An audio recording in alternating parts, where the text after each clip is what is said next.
Buenas tardes, muchísimas gracias por invitarme, muchas gracias a la Fundación, gracias a la editorial, gracias al autor, gracias a Javier y gracias a ustedes por venir a escucharnos, por supuesto a escucharles a ellos sobre todo.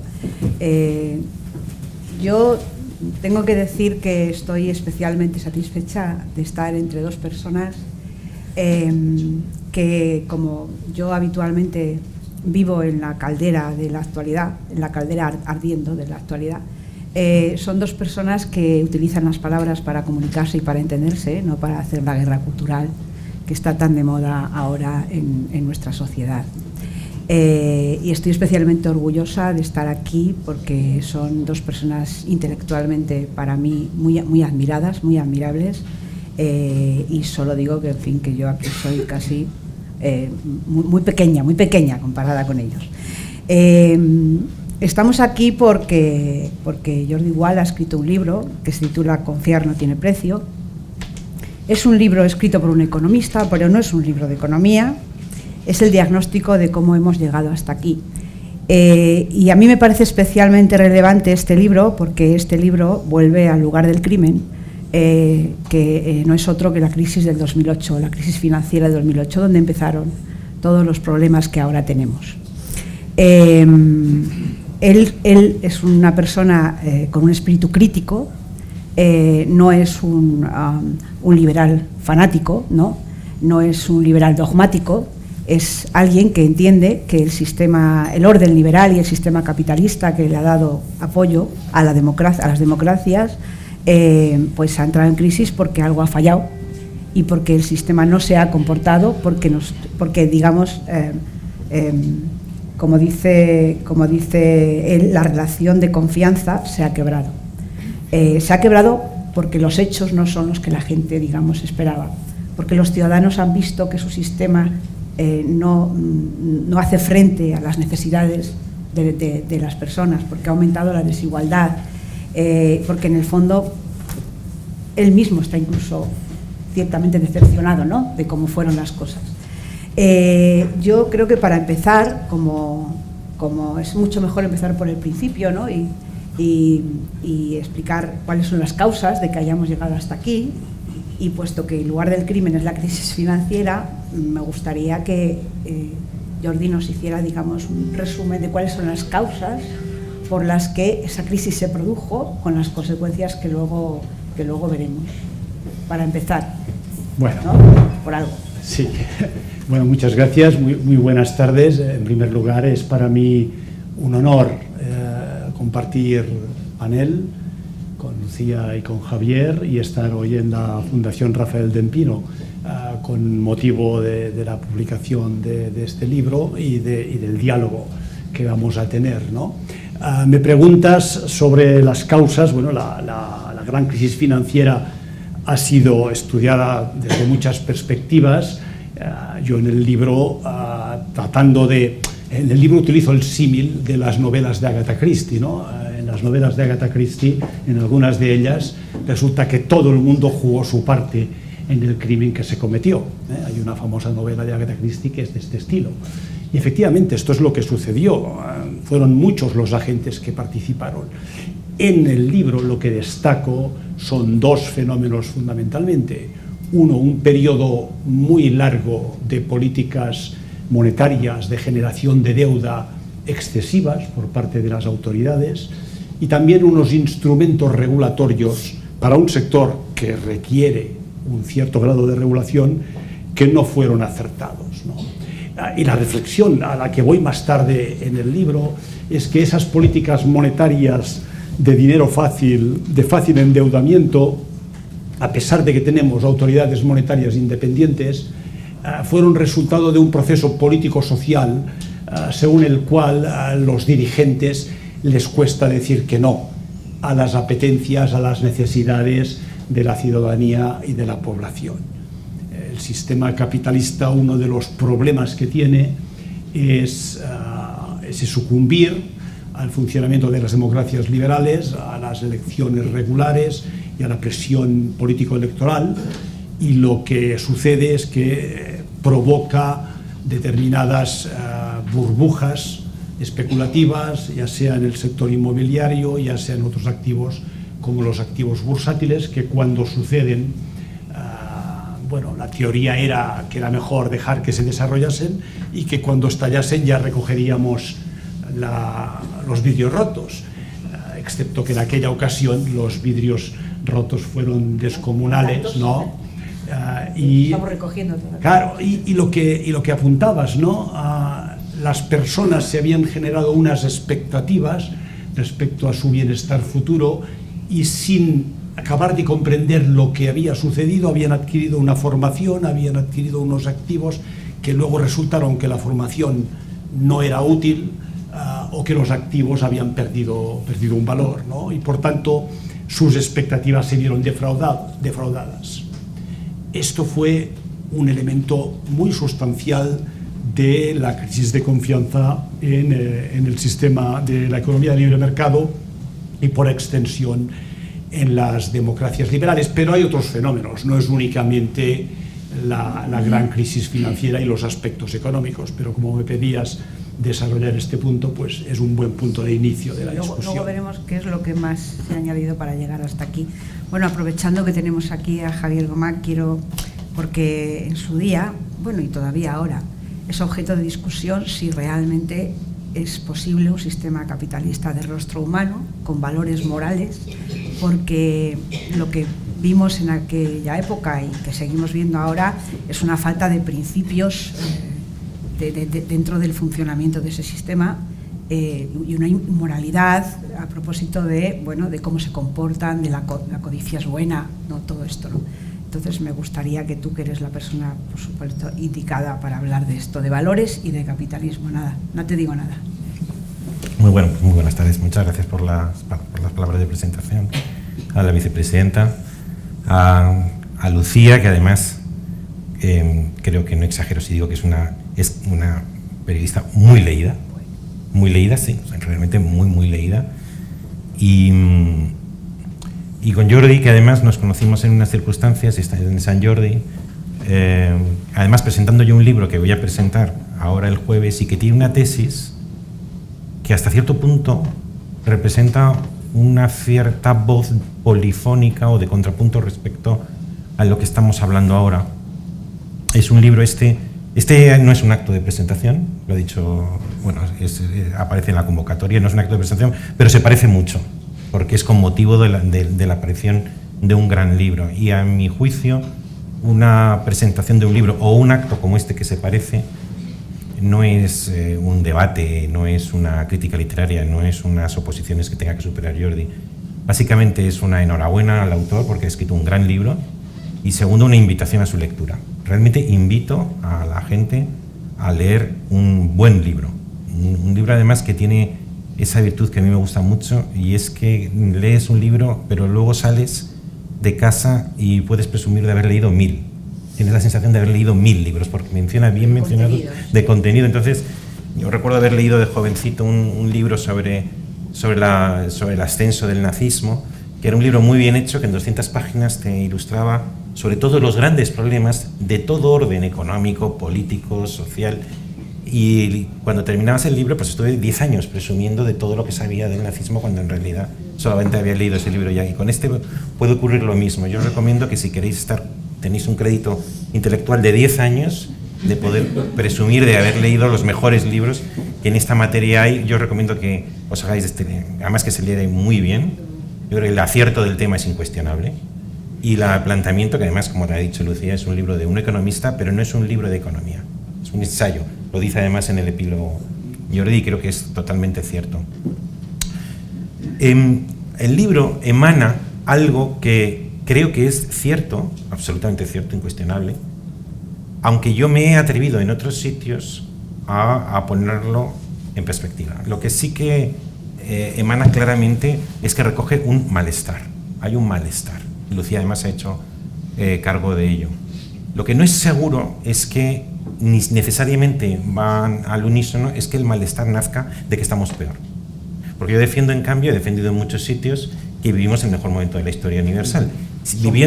Somos los mejores. Somos los mejores, digo, en algún sitio. Entonces, el libro explica maravillosamente bien la necesidad de trascender al homo economicus, porque hay elementos no económicos que son, sin embargo, los que, por un lado, animan a que la economía vaya bien, y luego, en segundo lugar, que la economía cumpla con su papel, que es la de ser instrumental respecto a verdaderamente fundamental, que es hacer una comunidad cívica, una democracia liberal, además, viable. Entonces, algunas de las cosas que se dicen en el libro demuestran indudablemente que hay un malestar, y Lucía además lo ha expresado, y aparte de hoy lo ha dicho, yo se lo he leído en otros sitios, hay un malestar en general. Ahora, ¿es seguro que vivimos peor que hace 50 años o 100 años o 200 años? Y segundo, ¿podría ocurrir que algunas de las cosas que hoy nos suscitan malestar, por ejemplo la crisis económica y las razones de su crisis económica, sean estructurales respecto a una concepción cíclica del capitalismo? Por ejemplo, el ciclo de la crisis de entreguerras, entre la primera y la segunda, pues produjo un crash gigantesco y produjo incluso la desestabilización de las democracias, el fascismo, la Primera Guerra Mundial o la Segunda Guerra Mundial. Y si nos comparamos con 100 años antes y en la economía pudiera tener unas crisis de crecimiento periódicas, pues a lo mejor no hemos salido tan mal. No ha habido totalitarismo, no ha habido guerras mundiales, y incluso desde el punto de vista de la renta, tampoco hemos, de la renta general, por lo menos en Occidente, no hemos ido tan mal. Entonces, a veces también me pregunto si es una cuestión de perspectiva. Si tú le preguntas a un individuo que nació en 1890 y que creció en paralelo a la Primera Guerra Mundial y a la Segunda Guerra Mundial, si el mundo progresa, pues te dirá que no, que el mundo es un desastre y que vamos al torbellino, nos vamos al sumidero. Y yo, empáticamente, humanamente, le doy la razón, pero no la tiene, porque el mundo sí progresa.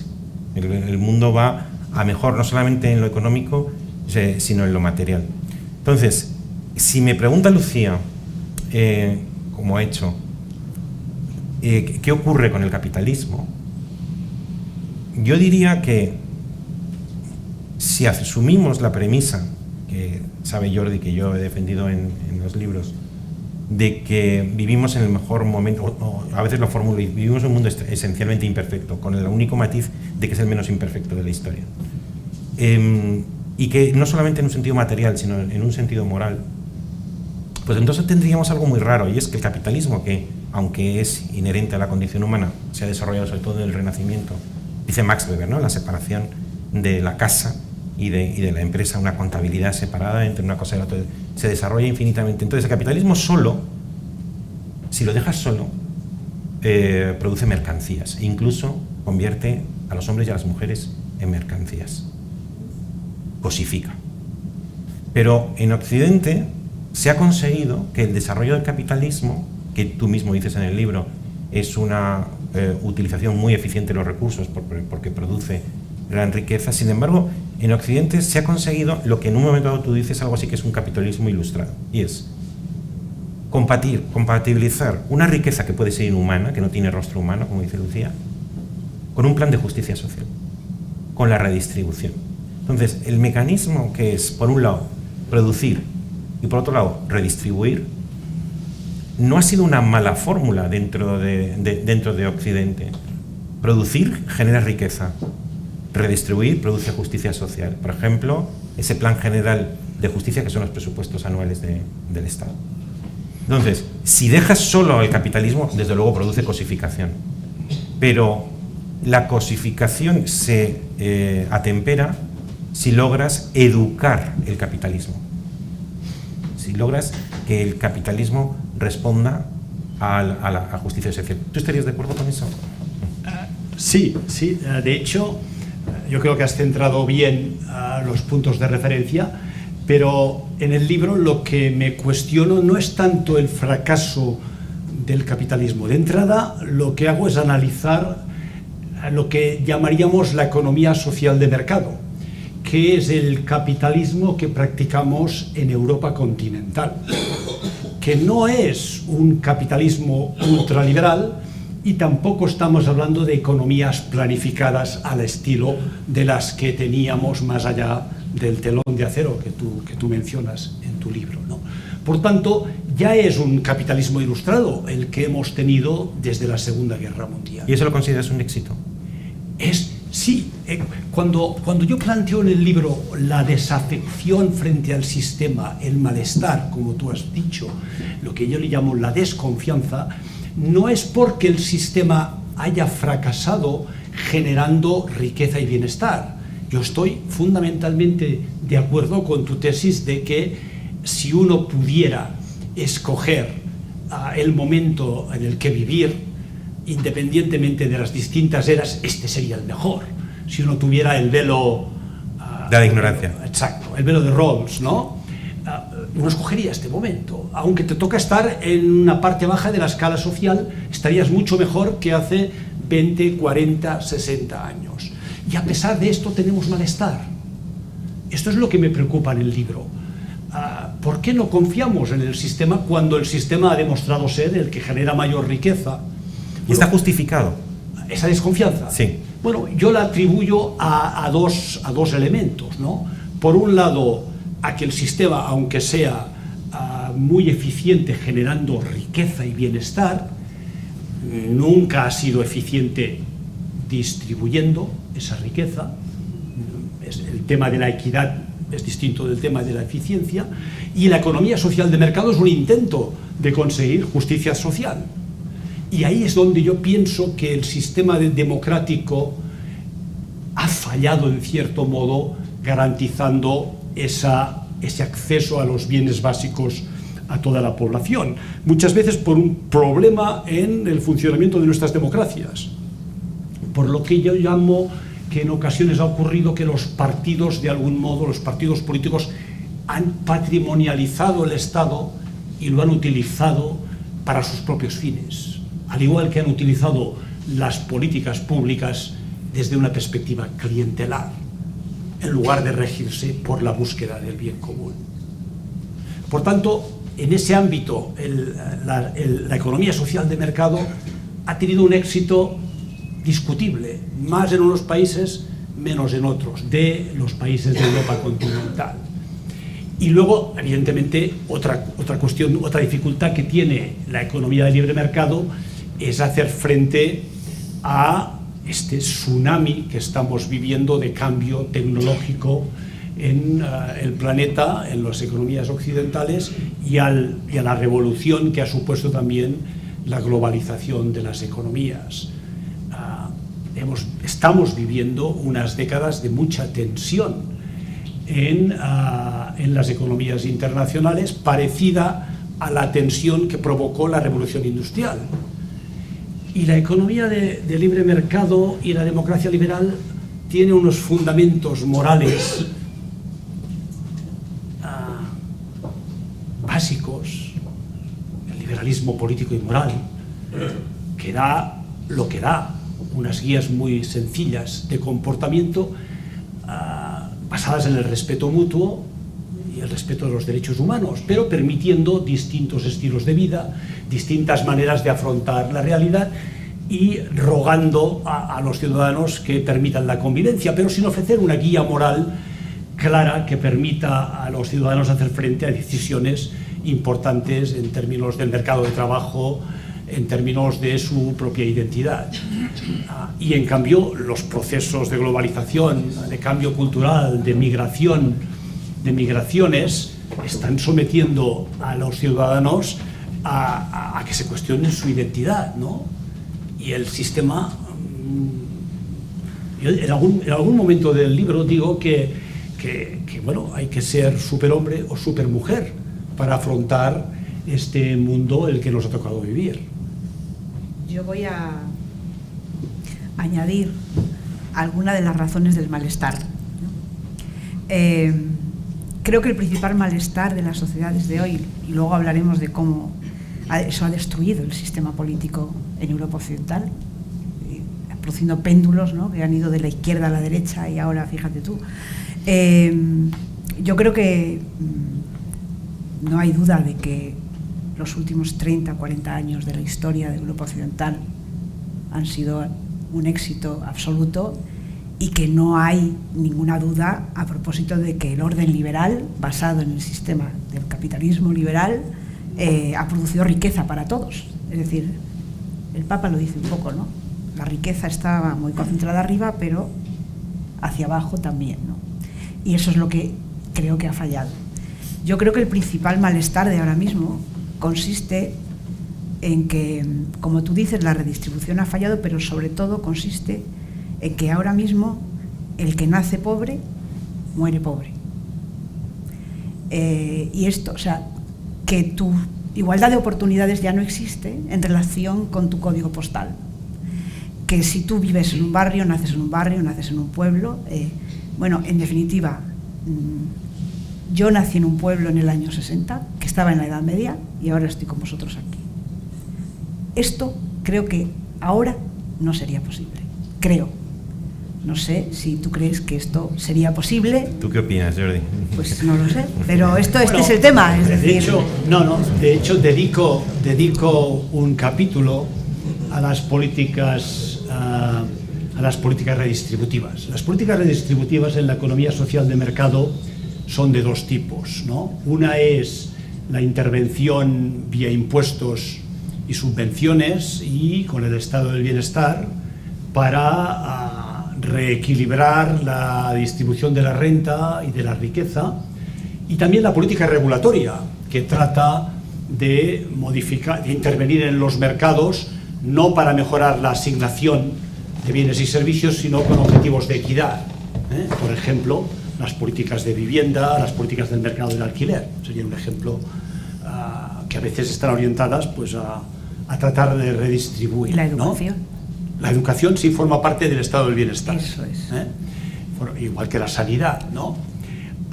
Bueno, en el libro examino las 4 principales economías de la Unión Europea y se detecta en los últimos 20 años que antes del proceso redistributivo el índice de desigualdad aumenta. Y esto no me sorprende, porque, como digo, la revolución tecnológica, la globalización, son procesos que generan riqueza, pero que no la distribuyen necesariamente de manera armónica, y hay ganadores y perdedores. Los datos también muestran que después de la redistribución, y especialmente teniendo en cuenta las prestaciones del estado del bienestar, los índices de Gini que tenemos hoy son muy parecidos a los que teníamos hace 20-25 años. Por tanto, bueno, el sistema de economía social de mercado corrige, al menos estadísticamente, esas desigualdades. ¿Qué ocurre? Tú has hablado de lo que llamamos en economía no la desigualdad estática, sino la desigualdad dinámica, lo que en el lenguaje popular es el ascensor social, claro. Normalmente las economías que históricamente los americanos decían no pasa nada que haya desigualdad en América, porque lo que hay es un buen ascensor social. No conozco datos de la economía española, pero en la economía americana llevas razón. La economía americana había tenido ascensor social y ha desaparecido. Pero no sé la evidencia, y lo reconozco, en el caso de la economía española. Pero en cualquier caso, volviendo al argumento que hacía antes, ¿no? Tenemos un estado del bienestar, tenemos una cantidad de redistribución muy significativa. Y sin embargo, no se confía en las administraciones públicas, no se confía en los liderazgos políticos. Cuando examino dentro de la Unión Europea el conjunto de países, los del sur, los del centro, los del norte, observo que lo que explica de verdad la confianza de la población en sus instituciones no es tanto el porcentaje de gasto social o la presión impositiva, sino que realmente los países llevan a cabo políticas de inclusión, especialmente en el mercado laboral, porque si tú quieres tener a alguien que forme parte del tejido social, tiene que sentirse que pertenece y trabajar, colaborar con la sociedad. Pero, por ejemplo, hablando de la inclusión, a mi madre, su padre no le dejó hacer carrera. Y hoy hemos incluido a todas las mujeres en el mercado laboral. ¿No se ha producido un progreso en una generación? No estamos hablando, por tanto, de que la mitad de la población estaba excluido del mercado laboral y ahora lo hemos integrado. Eso no es una manera de integrar. Naturalmente, pero ahí Javier, voy a tu libro. Porque tú mismo dices en tu libro... ¿En cuál de ellos, perdón? En el último. Universal Concreto. Universal Concreto, sí, no, porque presento el jueves otro. Tú mismo dices en tu libro que al haber subido el listón, ahora las expectativas, claro. Hay satisfacciones en relación a la brecha salarial. Pero por eso, no en el sino en el que presento el jueves, que se titula Verdades Penúltimas. ¿Por qué? Si somos los mejores, estamos cabreados. Porque que estamos cabreados está clarísimo. Ahora, una buena pregunta es si tenemos razón. Entonces, por eso te digo que estamos, y además ahí estudio en el libro las causas de nuestro actual descontento y enuncio 4 causas. Y luego leo tu libro y diría yo que en eso no te quieres, o sea, creo que aportas un análisis que es muy útil para quien quiera conocer mejor la realidad y sobre todo con instrumentos que yo no conozco, que a mí me superan, en los que yo voy con actitud de aprender y que creo que yo he aprendido mucho. Pero luego, si dice Lucía, no ha habido el ascensor, ¿no? Pero para las mujeres sí ha habido un ascensor, por ejemplo, ¿no? Y luego dicen, bueno, yo estudié en el pueblo y he llegado aquí. Ya, pero ¿cuánta gente estaba alfabetizada en los años 70? ¿Qué población? No sé los datos, un 20%, un 30%, un 40%. ¿Cuánta ahora? Un 100%. Eso no significa un ascensor social. Yo te aviso que la que ha dicho, la que se ha quejado ha sido Lucía. Yo intento haceros ver que hay realidades. Yo trato de explicar de dónde viene el malestar.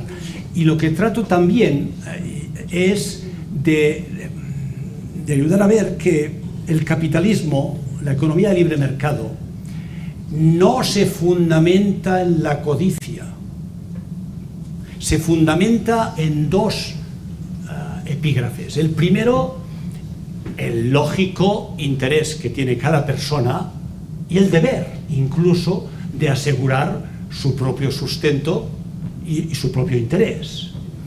Y el segundo epígrafe, que es el que necesitamos para que el sistema funcione bien, es que la persona se preocupe también por los demás.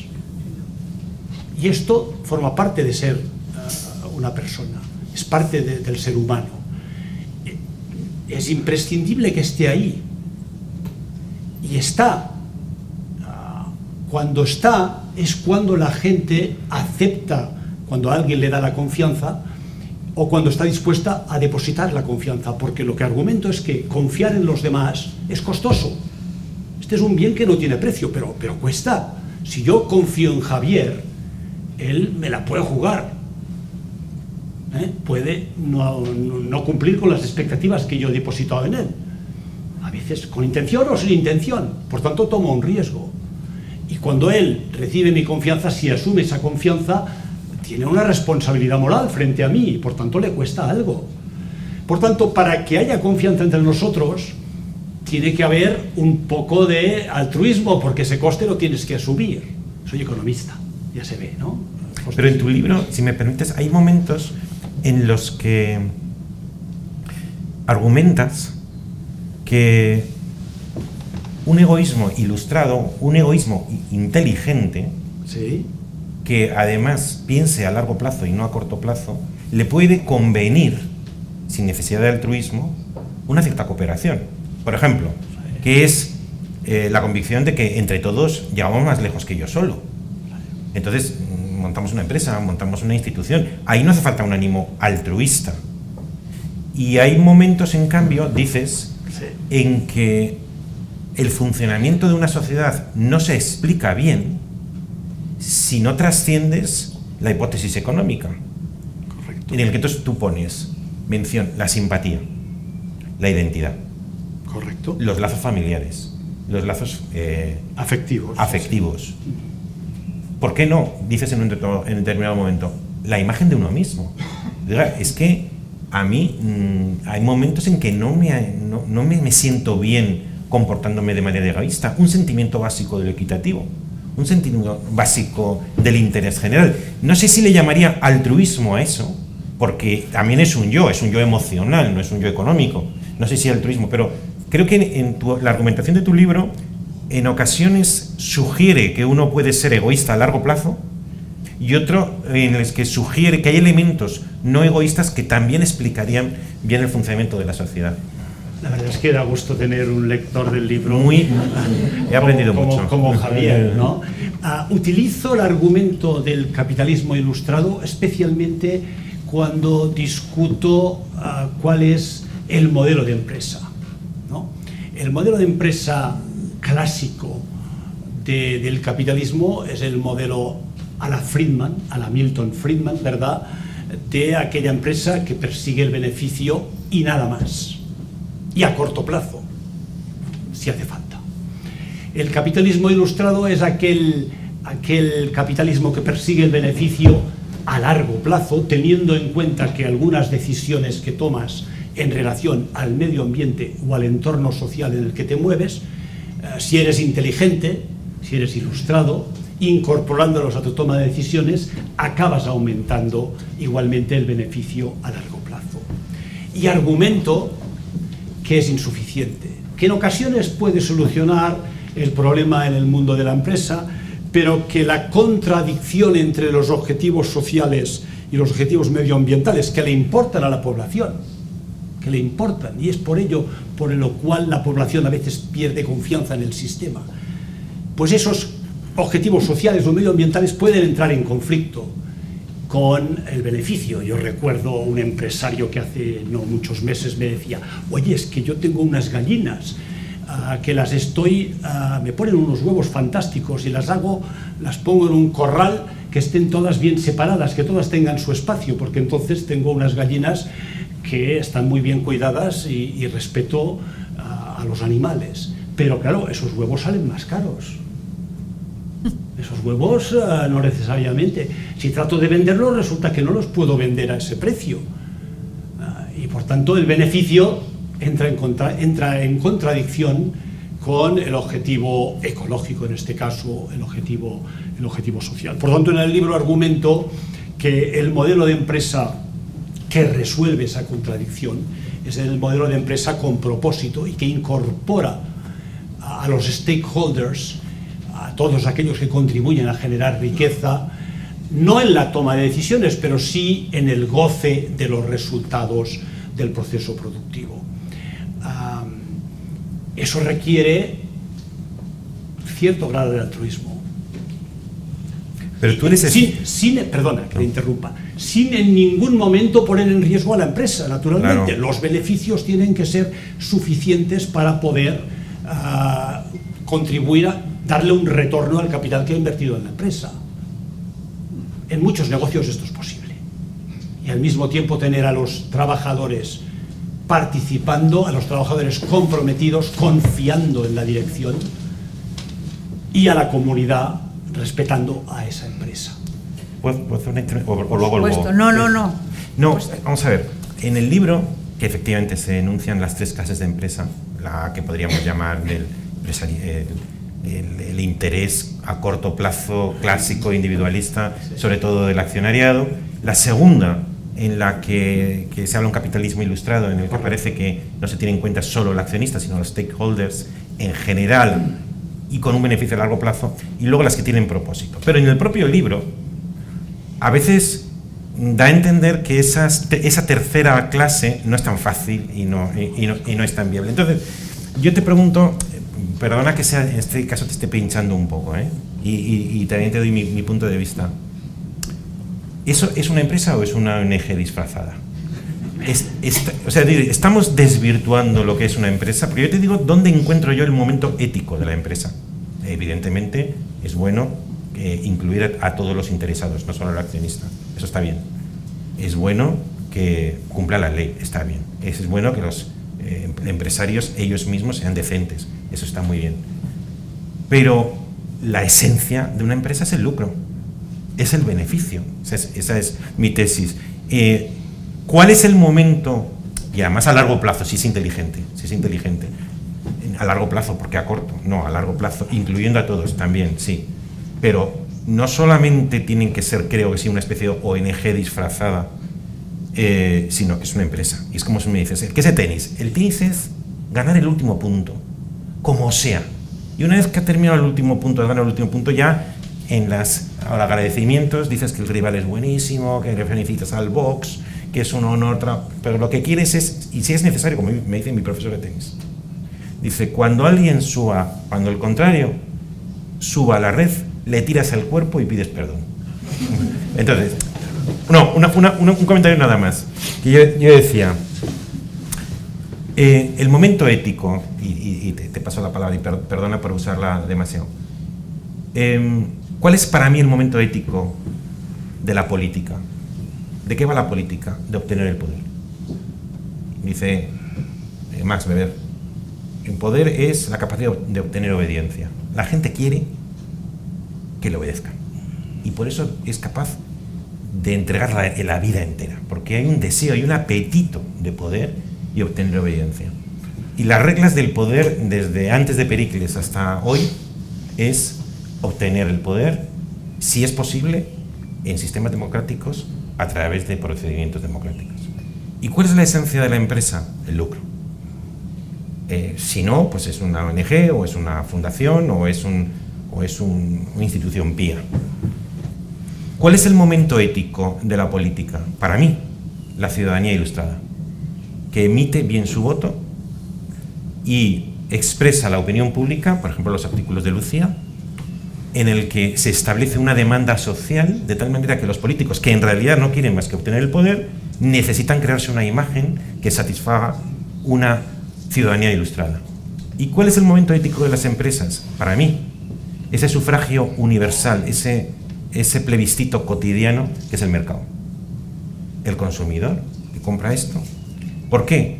Porque la empresa, que no tiene más objetivo principal que el lucro, quiere hacerlo atendiendo a la demanda de una sociedad ilustrada que cada vez es más exigente, y que si le dicen que el producto lo fabrican niños esclavizados en la India, pues ya no lo compra.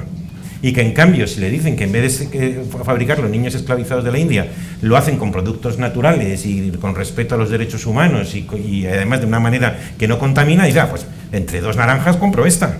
Entonces, la pregunta es, y con eso termino, la tercera clase que el lector descubre que es tu favorita, pero que tú no ocultas las dificultades, ¿no representa o podría representar una desvirtuación de la esencia de una empresa? Siendo así que, por otra parte, la empresa tiene la necesidad de satisfacer las demandas morales de una ciudadanía ilustrada. Muy bien. No, yo creo que discrepamos ahí. Discrepamos porque para mí la esencia de una empresa no es el lucro. Para mí la esencia de la empresa es el propósito. Lo que aquella empresa quiere construir y quiere ofrecer al mercado y a la ciudadanía y a su sociedad. Y el lucro, el beneficio, por encima del coste que tienen los inversores de colocar su dinero en esta empresa, es el medio, pero no el fin de la empresa. ¿Es o debiera ser? Debiera ser, en mi opinión. Y al construirse de este modo es como realmente se podrá hacer frente a todos los requisitos morales de los que tú hablas. Y me preocupa el ejemplo que has puesto del tenis. Sí, me preocupa porque hay una cierta visión de que en la economía, de que la economía es un juego de suma cero. Y yo creo que no es así. Las economías modernas son un juego de suma positiva. Hay confrontación de intereses, pero también hay potencial para cooperación y cooperando, conciliando intereses, generar más bienestar. Pero eso no es incompatible con el segundo modelo que tú decías. No. El segundo modelo, mi argumento, el capitalismo ilustrado es sin duda mejor que el capitalismo de rompe y rasga, que especula, maximiza beneficios a corto plazo y ahí te las compongas. No hay duda. Pero las texturas se pueden tensar. Tú has argumentado que el empresario, la empresa, decidirá no emplear trabajadores menores de edad, porque no lo aceptaría el cliente. Es verdad que el mercado puede imponer ciertas restricciones a lo que pueda hacer la empresa, pero y la regulación también. O sea, la vigilancia de los inversores, de los reguladores, de los propios ciudadanos y los clientes puede constreñir la actuación de la empresa. Me temo que no lo suficiente como para llevar a cabo esos objetivos medioambientales o sociales que son buenos para que el capitalismo tenga ese reconocimiento público. Y quiero insistir en lo que hemos dicho antes, ¿eh? Yo comparto tu tesis de que no ha habido un tiempo mejor. Mi preocupación es cómo podemos socialmente restablecer que ese malestar desaparezca. No, lo único que la tercera etapa que tú me describes, que yo de verdad recomiendo que se lea, porque es muy, muy ilustrativa. Y además con datos y con datos de la economía, con ejemplos que ahí se deducen. ¿Cómo se llama? ¿Roundtable? ¿O cómo se llama lo de la Business Roundtable? Sí.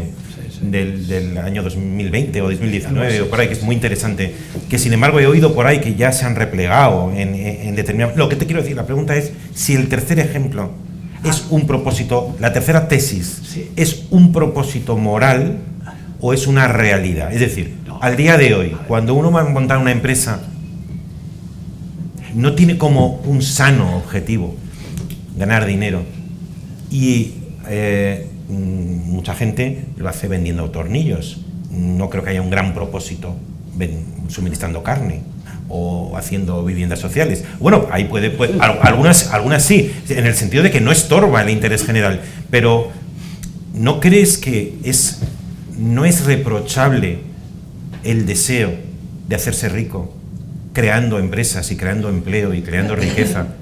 Y que no habría ningún puritanismo que nos obligara a rechazar el deseo de ganar dinero conforme a la ley, creando productos, creando riqueza, mejorando el país, creando empleo, y que eso ya es mucho.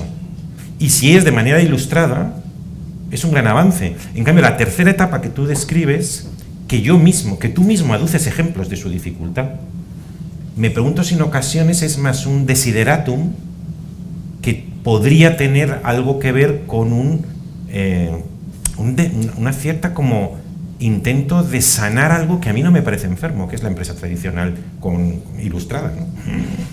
Lucía, no sé si... No, yo estoy encantado oyéndoos. No, hay aspectos también que podemos... Pero ahora mismo... Luego tenemos que pasar un poco también a la confianza.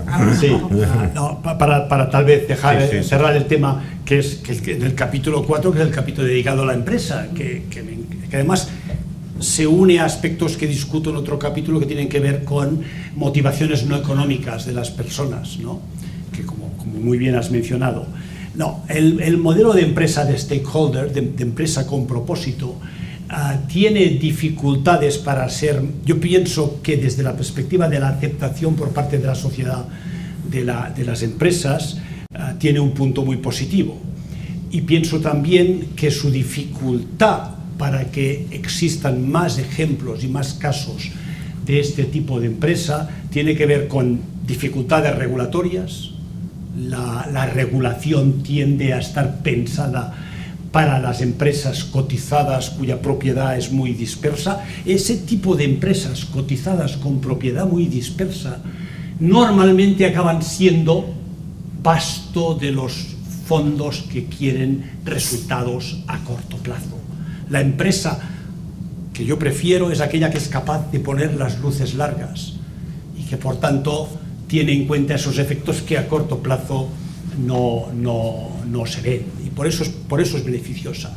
La otra dificultad que tiene este tipo de empresas es la atomización de la propiedad, y por tanto cuando en una compañía existe un accionista o un grupo de accionistas, familiares, fundaciones, inversores pacientes, capital paciente, orientado a largo plazo, es cuando pueden mantener un propósito y ejecutarlo de manera consistente. Y lo que argumento en el libro es que ese tipo de enfoque satisface a trabajadores, a colaboradores dispuestos a invertir su capital humano específico las habilidades de esta empresa y le aumenta su competitividad y le permite generar esos retornos que permiten retribuir a todos aquellos que contribuyen al proceso productivo. Pero en fin, esa es la tesis de... Pero es un elemento más en el argumento general que planteo de la necesidad de que compartamos socialmente que el capitalismo no es codicia y egoísmo, que no es codicia y egoísmo y que funciona mucho mejor cuando ese componente de altruismo forma parte. Inicio el libro con el caso de las criptomonedas, ¿no? Que es el ejemplo paradigmático de aquellos que pensaban que generarían un sistema en el cual el comercio tendría lugar sin que supieras con quién estabas comerciando y sin ninguna autoridad reguladora que estuviese dando confianza sobre el sistema. ¿Cuál ha sido el resultado? Hemos atraído a ese sistema a lo peor en términos de codicia y avaricia. Yo creo que, no sé qué pensarán ustedes, pero a mí me está pareciendo que aquí en este escenario hay dos románticos empedernidos, sobre todo a mi izquierda, claramente, romántico que piensa que efectivamente es posible una función social. Es joven, ya ves cuando llegue a mi edad. Que es posible recuperar lo que él llama sentido de comunidad, destino compartido, que es posible recuperar la función social de las empresas. Bueno, yo no sé si esto es posible, pero bueno, el hecho de que Jordi nos cuente en ese libro que sí es posible, pues ya, en fin, por acabar, digamos, con un mensaje de esperanza, pero también me gustaría hablar de algo que está pasando ahora, ¿no? ¿Qué propósito tienen las grandes tecnológicas? ¿Son empresas con propósito o son empresas para manejar nuestras mentes, nuestras vidas, sobre las que no tenemos control en absoluto, ni siquiera el poder político tiene control? Eso es una cosa. Y la segunda, cuando Jordi oye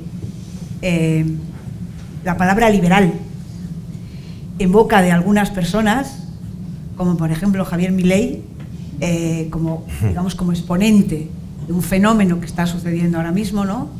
Que es un péndulo en relación con la crisis de, primero la indignación en la izquierda, ahora hay péndulo en la derecha alternativa, americana.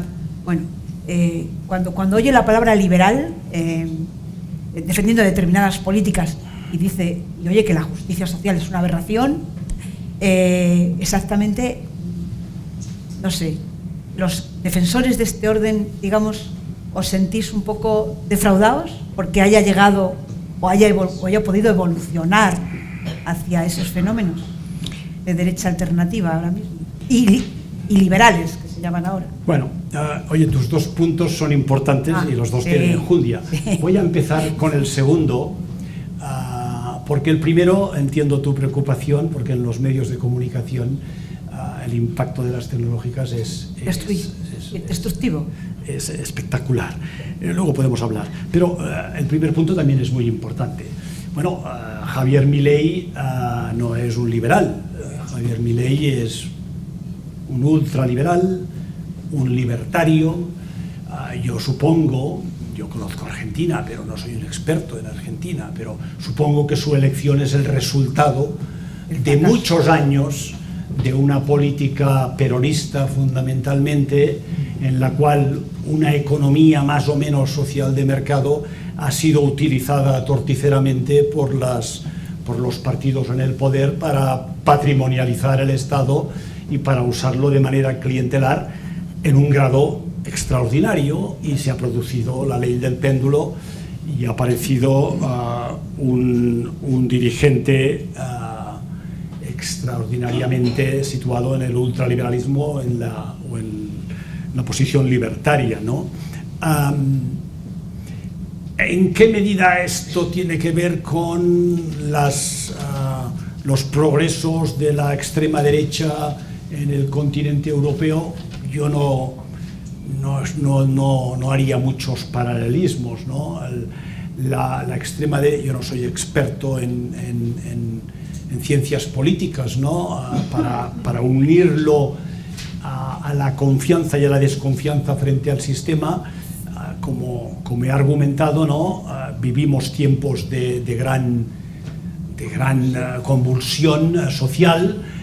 El fenómeno del cambio tecnológico está modificando los puestos de trabajo, las personas pierden habilidades, las migraciones también provocan dificultades a los segmentos menos formados de la población, que tienen los sueldos más bajos.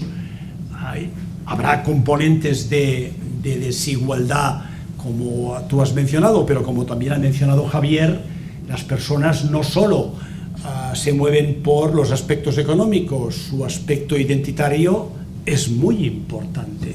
La sensación de que formas parte de una comunidad o de que aquella comunidad ya no es la que era. Y su dignidad, que tiene que ver muchas veces con el ocupar un puesto de trabajo. Por tanto, el capitalismo y la democracia liberal no han sabido dar respuesta a esos cambios, yo creo que son fundamentalmente tecnológicos, pero también con componentes de globalización, ¿no? Y al no haber un sistema de valores como el que teníamos cuando tú eras pequeña o cuando yo era pequeño, ¿no? La gente a qué recurre, a los populismos, al nihilismo, al materialismo, al individualismo puro, y de ahí las dificultades que tenemos, ¿no? No sé, yo creo que hablar de las tecnológicas ahora a lo mejor no encaja. A lo mejor Javier puede darnos su opinión sobre el fenómeno de los radicalismos, ¿no? Yo es que mis amigos saben que tengo un don privilegiado, un don divino, y es que puedo hablar de cosas de las que no tengo ni idea. Además, interminablemente, además. Y eso que no eres periodista. Imagínate. Hay una cosa que, si me permitís, porque así engancho con otro tema que es que creo que merece la pena que le digamos unos minutos, que es el de la confianza, ¿no? Que no se puede comprar. Filosóficamente. Sí, no, pero sí, voy a empalmar con una cosa que dice el libro, aunque no me resisto a contar una anécdota de cuando yo estaba estudiando oposiciones y que contaban los orígenes de la responsabilidad moral, porque siempre la responsabilidad era por perjuicio económico, perjuicio patrimonial, y al final, a principios del siglo XX, el Tribunal Supremo tomó una decisión que representó un cambio muy grande y que dicen, lo que yo leí, tenía que ver con la actriz Raquel Meyer, se llama, puede ser, ¿no? Raquel Meyer. O Raquel Welch. No, porque eso. Y entonces ella había sufrido porque la habían insultado, la habían denostado, y entonces el demandado argumentó diciendo, bueno, que es que el valor moral de la persona es impagable. Y el Tribunal Supremo contestó, es impagable, pero lo vas a pagar. Y por primera vez se estableció una sentencia por responsabilidad de daño moral, es decir, que la confianza es impagable, y a mí me gusta mucho la expresión de que la confianza no es un bien que puedas comprar ni producir tecnológicamente ni industrialmente, y que la palabra que normalmente se utiliza para hablar de la confianza, que tiene un sabor mágico, es inspirar confianza. ¿Y qué inspira confianza? Y eso, creo que tu libro es una invitación a la reflexión filosófica, porque el que lo lea queda absolutamente convencido de que una sociedad moderna, una sociedad ilustrada, una sociedad incluso económicamente desarrollada, es incompleta si no introduce un elemento extraeconómico, que es el de la confianza. Pero que es una invitación al pensamiento, porque un economista no está concernido por esta pregunta, pero que es una pregunta que el libro no se hace porque no es su competencia, y es cómo nace, cómo se inspira la confianza. Y por eso está muy unido a mi propio interés en mi teoría de la ejemplaridad, porque mi teoría de la ejemplaridad dice, ¿en quién confías? ¿Quién es digno de crédito? ¿Quién es digno de confianza? En una época como esta, además, en la que hay un consenso de que estamos pasando poco a poco de una sociedad, de un Estado de derecho coactivo, en virtud de la cual basta con cumplir las leyes y lo demás me da igual, hay un convencimiento general de que cumplir las leyes es necesario pero no es suficiente. Y necesitamos un elemento extrajurídico, igual que necesitamos un elemento extraeconómico. Entonces estamos pasando de una sociedad de la coacción a una sociedad de la persuasión.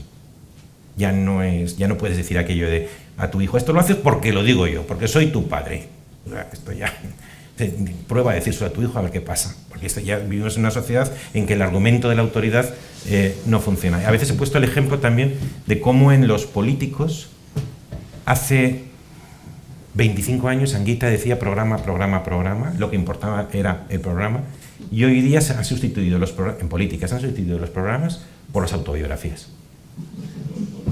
¿Por qué? ¿Pero qué significa esto? Por el tuit. No, me refiero a la creación, un poco a la creación, al relato convincente. La narrativa, ¿no? Es decir, al final, ¿qué quiere el político? Es aparecer como un individuo convincente, más que el programa que no se lee nadie. Entonces, para mí la confianza es el hálito inasible que tiene una persona decente que la hace digno de tu confianza. Es algo que no puedes comprar, como dice el libro, es algo que no puedes fabricar, es algo que no puedes encerrar en un concepto, pero que sin embargo, sin eso, que es lo que el libro demuestra, yo creo que de una manera palpable, el mundo o no funciona o funciona peor. Funciona peor, sí, funciona peor. Yo creo que estoy de acuerdo con tu diagnóstico y no podría hacer un análisis mejor que el que tú has hecho. Lo que ocurre es que debemos añadir que las relaciones humanas, tanto las afectivas o las personales como las comerciales, tienen un componente elevado de repetición, de interacción continua. Y por tanto, tú confías en alguien a partir de los hechos, no de la prédica. Y cuando hablamos de los políticos, mucho más. No habrá programas electorales, pero las personas tomamos nota. El ciudadano toma nota del comportamiento. De ahí que ese desencanto con los liderazgos, que es tan común, deriva de que la población, la ciudadanía, es una ciudadanía ya ilustrada y por tanto va a confiar en esos liderazgos. En parte ha desconfiado por no responder a las expectativas, pero cuando lo que ocurre es que hay comportamientos no éticos y cuando lo que ocurre es que no se predica con el ejemplo, entonces expresión la confianza nace inmediatamente. Expresión que me encanta, porque de la que saco mucha punta en mi libro, de predicar con el ejemplo, porque lo que demuestra es que en el ámbito moral, en el ámbito científico, si tú quieres conocer la ley de la gravedad, tienes que enunciar una fórmula. Pero en el ámbito moral, ¿dónde está la verdad? En el concepto. O sea, a veces digo, si tú quieres explicar a tu hijo qué es la valentía, ¿qué le dices? ¿Que vaya al diccionario? ¿Que vaya al tratado moral? ¿Que vaya a la Wikipedia? No. Lo que le señalas es, aquí un ejemplo concreto de valentía. Y a lo que me refiero es, predicar en el ejemplo quiere decir que solo el ejemplo predica, por encima de los discursos de palabras.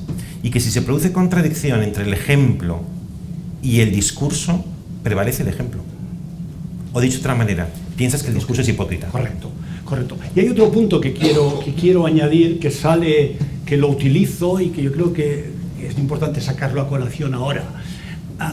Cuando hay una relación comercial, pero también en las relaciones humanas, ¿no? Tú confías en alguien, aquella persona confía en ti, pero bueno, nos encontramos, colaboramos, ahora vas por tu camino, yo voy por mi camino, suceden cosas no previstas, hay acontecimientos, hay dificultades que tú no habías previsto con antelación y tú tienes que formarte una opinión sobre aquello que ha sucedido y lo que ha hecho tu colaborador, la persona en la que confías, hasta qué punto aquello ha sido debido a su comportamiento o a una dejadez de lo que debía haber hecho. Por tanto, ante esa situación de incertidumbre sobre lo que ha acontecido, es importante que aquellas personas compartan unos valores para que puedan juzgar lo correcto, lo que es adecuado para resolver la situación que se ha creado. No sé si me explico. Sí. Digo, O sea que por esto yo creo que en nuestras sociedades la desconfianza aumenta, porque los valores que tenemos todos los que convivimos en ocasiones son radicalmente distintos. Claro. Y por tanto llegas a unos acuerdos, aquellos acuerdos no se cumplen y en lugar de restablecer la confianza es fácil que se rompa. El resumen de esto que estáis comentando es que llevamos 10 años destruyendo liderazgos políticos. 10 años votando a gente a la que luego se deja de votar, te defrauda. Yo tengo una teoría no sobre solo en eso. España, en toda Europa, ¿no? Han surgido liderazgos que luego se han acabado porque efectivamente la gente no ha perdido la confianza. Yo en el libro pongo el caso que para mí es paradigmático, Italia. Italia es un ejemplo, el primer país de la economía social de mercado de la Europa continental en el cual entra por un derrotero de descrédito de sus liderazgos políticos, y hay gente que dice, no, sí, Italia funciona a pesar del gobierno. No es cierto. Si hay una economía estancada en Europa desde hace más de 20 años en la cual el nivel de vida ha descendido, es Italia. Por tanto, esa pérdida de confianza en los liderazgos políticos acaba pasando factura. Y una cosa importante, y un mensaje de esperanza. En el libro utilizo lo que los economistas hacemos a menudo, ¿no? La comparativa entre distintos países para extraer lecciones. Sí. Oye, las cosas están inventadas. Sabemos qué países de Europa tienen mayor nivel de confianza en los demás y mayor nivel de confianza en la policía, en la justicia, en la administración pública, en el gobierno y en los partidos políticos. Por este orden, La máxima confianza es en la policía, por este orden. Es verdad, es difícil que el partido político consiga el mismo nivel de confianza que la policía, pero en algunos países del centro y del norte de Europa eso está claramente por encima. Señal de que han tenido un sistema institucional que les ha protegido frente a ese deterioro de la confianza de la ciudadanía en los líderes. Bueno, y un bienestar. Copiémoslo. Un sistema institucional. Claro, sí. Un sistema institucional de checks and balances, claro, como dicen los norteamericanos, que impide los abusos de poder, que impide la patrimonialización del Estado. Yo hago mucho énfasis en la necesidad de que nuestros liderazgos políticos y de la administración pública rindan cuentas, para asegurarnos de que las políticas públicas que utilizan el dinero de todos se dirigen al bien común, no a colectivos que me pueden votar, ¿no? Pero ¿no dirías que en España hoy día la administración y los partidos son más transparentes que hace 30 años? Sí. No digo intentando pensar en ese punto. Sí. Otra manera, lo que pasa es que también es verdad que al mismo tiempo la confianza de la población ha disminuido. Por lo tanto, las dos cosas pueden ser ciertas. Cierto. Bueno, yo espero que esa motivación haya sido la de todos y que hayamos entendido un poco mejor el mundo que nos rodea y nada, le doy a ustedes las gracias y en nombre de mis compañeros también de tribuna y bueno, y espero que la siguiente actividad que haya tenga tantísimo éxito como ha tenido esta, por mis compañeros, obviamente. Gracias, buenas noches.